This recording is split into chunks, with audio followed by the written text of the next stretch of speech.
श्रवण कुमार का नाम उनकी मातृपितृ भक्ति के कारण जाना जाता है। वह अपने अंधे माता पिता के एकलौती संतान थे। एक बार जब वह अपने माता पिता के लिए जलाशय से जल लेने के लिए गए, तब राजा दशरथ के एक बाण के कारण उनकी मृत्यु हो गई थी। नमस्कार दोस्तों, आपका अपना YouTube चैनल रामायण ज्ञान गुरु में आपका स्वागत है।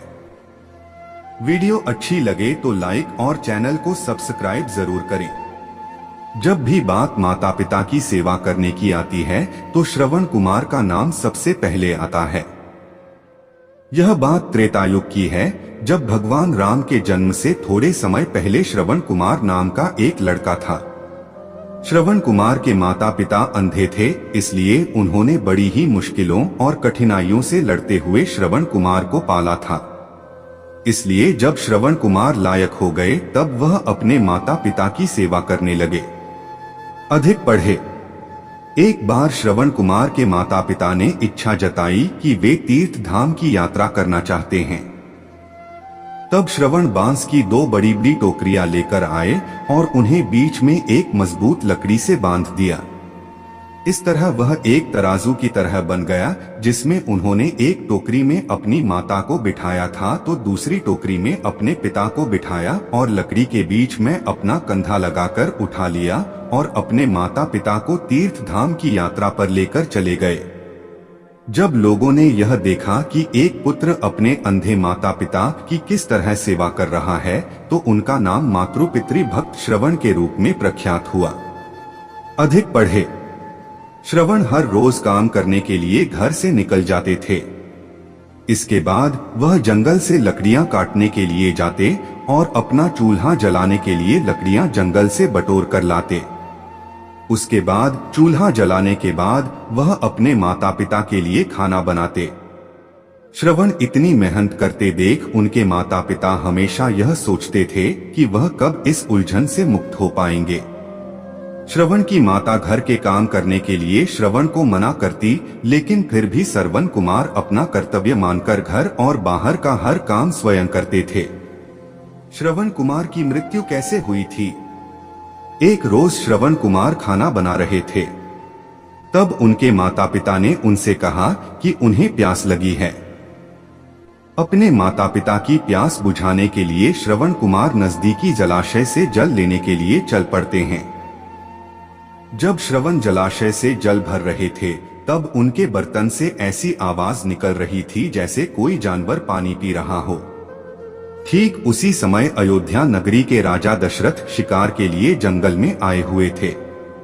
राजा दशरथ के पास शब्दभेदी बाण चलाने की कला थी, जिसमें वह केवल ध्वनि सुनकर अपने बाण को निशाने पर मार सकते थे।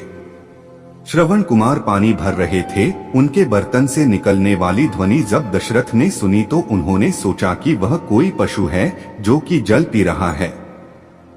यही सोचकर राजा दशरथ ने उस ध्वनि की तरफ अपना बाण छोड़ दिया। जब वह बाण श्रवण कुमार के शरीर पर लगा तो उन्होंने जोर से चिल्लाया। श्रवण कुमार के चिल्लाने की आवाज सुनकर राजा दशरथ को आभास हुआ कि उन्होंने किसी मनुष्य पर बाण चला दिया है। अपने घोड़े से उतरकर राजा दशरथ तुरंत उस जगह पर पहुंचते हैं जहां पर श्रवण घायल अवस्था में पड़े थे। राजा दशरथ को अपने किए पर ग्लानि महसूस होती है और वह मन ही मन बहुत दुखी होते हैं और श्रवण कुमार से क्षमा मांगने लगते हैं। श्रवण कुमार उन्हें धीरज बंधाते हुए कहता है कि महात्मा, आप जो भी हो, मेरा केवल इतना काम कर दीजिए। मेरे माता पिता अंधे हैं तथा वह नजदीकी कुटिया में मेरी प्रतीक्षा कर रहे होंगे। आप यह जल ले जाइए और उनको पिला दीजिए। यह कहकर श्रवण अपने प्राण त्याग देते हैं। अधिक पढ़े। दशरथ को मिला था पुत्र वियोग का श्राप। अपना मुख शर्म से नीचा करके राजा दशरथ श्रवण कुमार से वह जल का पात्र लेकर उसके माता पिता के पास पहुंचते हैं। वहां पहुंचकर जब राजा दशरथ उन्हें जल पीने के लिए कहते हैं, तब वह दोनों उनसे पूछते हैं कि उनका बेटा श्रवण कहाँ है। तब मन में दुखी होते हुए गिलानी से भरपूर राजा दशरथ उन्हें सारा वृतांत बताते हैं कि वह उनके अपराधी हैं तथा उनके फूल के कारण उनके पुत्र श्रवण कुमार की मृत्यु हो चुकी है। अपने इकलौते पुत्र की मृत्यु की खबर सुनकर दोनों माता पिता बुरी तरह से रोने लगे। रोते रोते श्रवण कुमार की माता ने अपने प्राण त्याग दिए।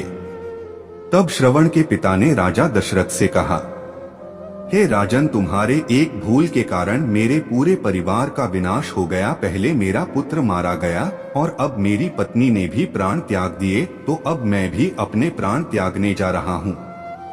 इसलिए मैं तुझे श्राप देता हूँ कि जिस तरह आज मैंने अपने पुत्र के वियोग में अपने प्राण त्यागे हैं, उसी तरह तू भी भविष्य में एक दिन अपने पुत्र के वियोग में प्राण त्याग देगा।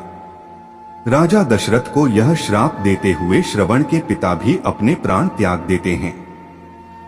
उसके बाद मैं दुख और ग्लानि से भरे हुए राजा दशरथ उन तीनों का अंतिम संस्कार करते हैं।